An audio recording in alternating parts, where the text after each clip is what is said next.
Incoming message. Welcome to This Explainer. Today, we're opening the file on what might literally be history's ultimate cold case.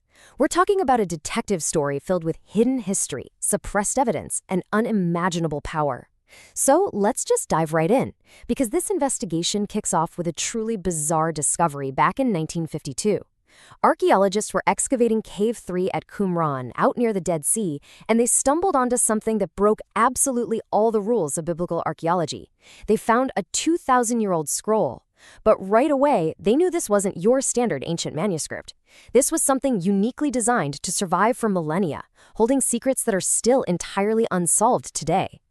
And when I say unsolved, I mean zero progress in 73 years. For over 7 decades, professional archaeologists, heavily funded research teams, and incredibly dedicated treasure hunters have been obsessively searching for what's described in this scroll. And the result? Absolutely zero physical evidence. Not a single location confirmed, not one cache recovered. Now, in the world of archaeology, a 73-year focused search almost always turns up at least a fragment of something, right? So this complete lack of results is just staggering. It really forces us to ask, how can something so thoroughly documented stay completely invisible for over 7 decades? And make no mistake, it is thoroughly documented. This isn't some vague, poetic myth about a lost city of gold. The scroll actually lists exactly 64 specific locations.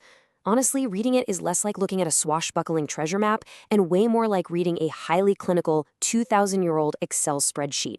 It gives specific directions, precise distances, and points to exact landmarks, like a specific tomb, a certain cistern, or unique rock formation.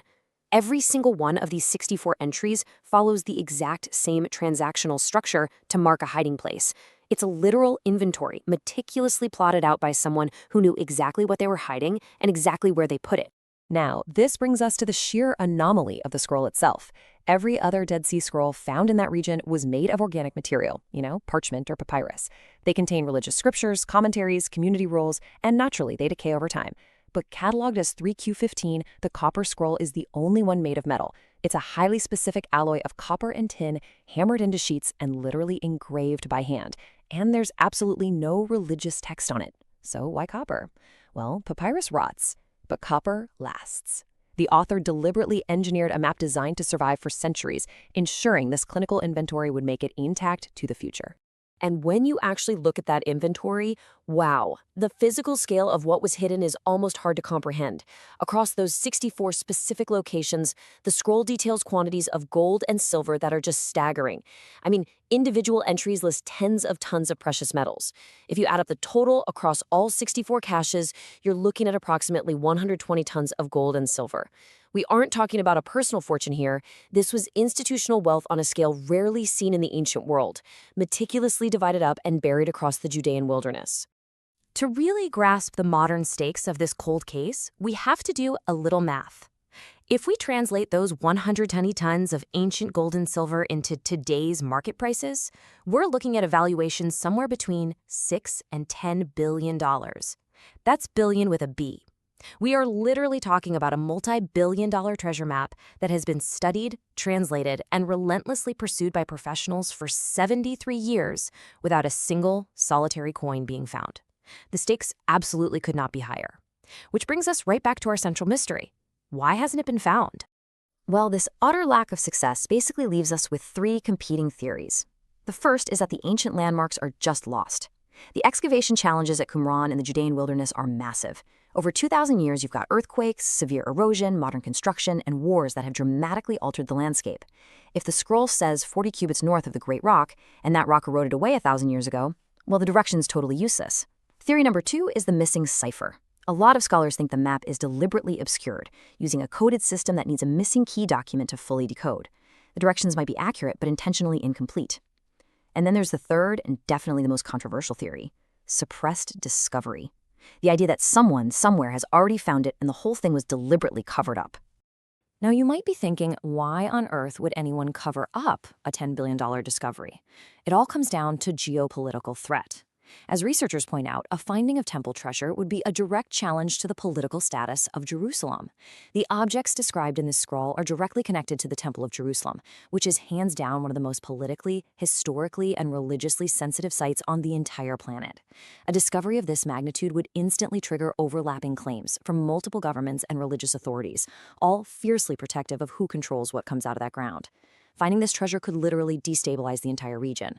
From a pure irrational standpoint, if a private group or even a government actually found a cache, absolute silence would be the most logical response to prevent a major international political conflict. To fully understand why those geopolitical stakes are so incredibly high, we need to look at the dominant scholarly consensus on where this wealth actually came from. Guys, this isn't pirate gold. This is the treasure of the Second Temple of Jerusalem. Until it was destroyed by the Romans in 70 AD, the temple was the spiritual center of an entire civilization. Its treasury held centuries of global donations, gold menorahs, and profoundly sacred vessels. The theory is that before the Romans finally breached the walls, defenders smuggled these sacred treasures out and hid them across the wilderness to protect them. So, this investigation isn't just a hunt for cash, it's a desperate search for sacred, history-altering objects. And the significance of those sacred objects still echoes across the globe today. Across different faiths, this scroll isn't just interpreted as a historical map, it's seen as a functional prophetic roadmap.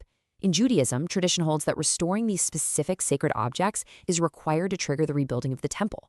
In Christianity, a rebuilt temple is a central non-negotiable feature in the end-time sequence described in the Book of Revelation. And in Islam, major prophetic traditions also converge heavily on end-times events centered around the Jerusalem temple. So for millions of believers, the Copper Scroll is essentially viewed as a divine key for future events, the exact inventory of objects required to trigger the final chapter of human history. Which brings us to some genuinely fascinating recent developments.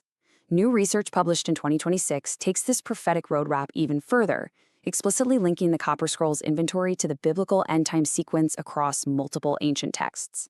This 2026 research highlights how both the Book of Revelation and the restoration prophecies in the Book of Daniel actually hinge on one critical prerequisite.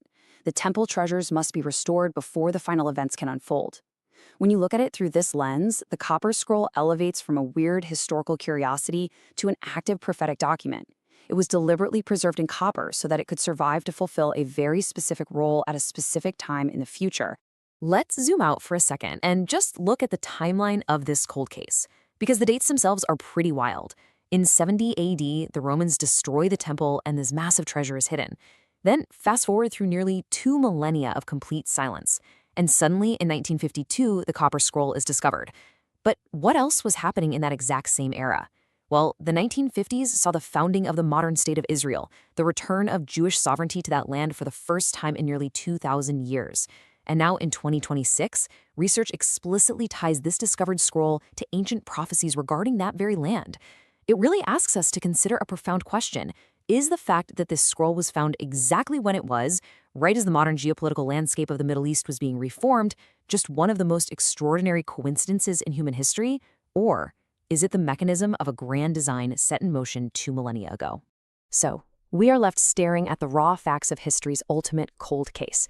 120 tons of gold and silver, 64 specific locations meticulously engraved into a metal designed to survive the ages, and 73 years of intensive modern searching that has yielded absolutely nothing.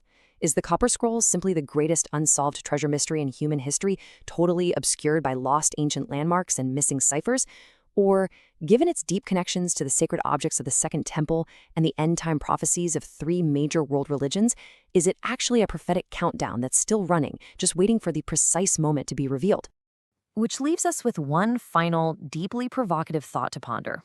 Considering that $10 billion value, the immense political fragility of Jerusalem, and the deeply held religious prophecies that these objects carry, if you were the one who decoded the scroll and actually found those 64 caches, would you ever tell the world? Or is the theory of suppressed evidence actually the truth here? Has the treasure already been found? Let that sink in for a moment and think about what that would mean for history as we know it. I really hope this explainer gave you a clear look into the incredible mystery of the Copper Scroll. There is so much more to unpack here, so keep questioning, and I'll see you in the next one. Come to me, chickens. Cock-a-doodle-doo.